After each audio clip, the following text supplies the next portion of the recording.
Hello everyone, welcome back to my mini blog. ছোট্ট একটা mini ব্লগে তোমাদের অনেক অনেক স্বাগত জানাই। আশা করি তোমরা সবাই ভালো আছো, সুস্থ আছো। আর তোমাদের সাথে আমাদের ঘরের মনসা পুজোর কিছু মুহূর্ত শেয়ার করছি। আশা করি তোমাদের ভিডিওটি অনেক ভালো লাগবে।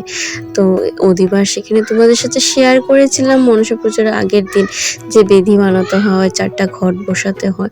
আর এটা হচ্ছে মনসা পুজোর দিন। তো এখানে দেখো পণ্ডিত মশাই প্রায় সকাল 6টার সময় এসে পড়েছিল।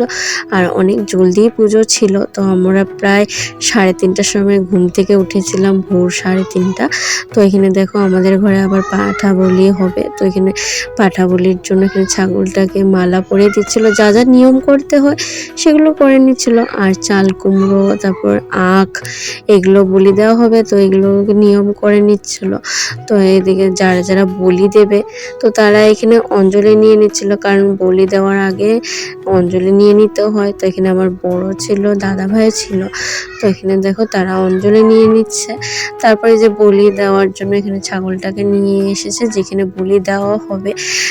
কি করব বলো, ভয় লাগছিল, কিন্তু যেতে তো হবে, আমাদের নিয়ম আছে। আবার যতক্ষণ বলি দেওয়া হয় না ততক্ষণ জোগাড়টা দিতে থাকতে হয়, কাঁসা ঘন্টা বাজাতে হয়। তো আমার শাশুড়ি মা শ্বশুরমশাই আসে না, কারণ তারা আগের থেকে যখনই বলি হয় তখন আসে না, ঘরে থাকে। তো সেজন্য আমাদের আসতে হয়। তো এদিকে আমি জোগাড় দিচ্ছিলাম, তো ভয় লাগছিল।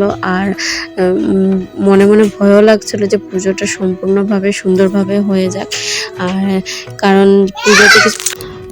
পুজোতে কিছু ভুল থাকলে বলি আটকে যায়, তো সেজন্য অনেক ভয়ও লাগছিল।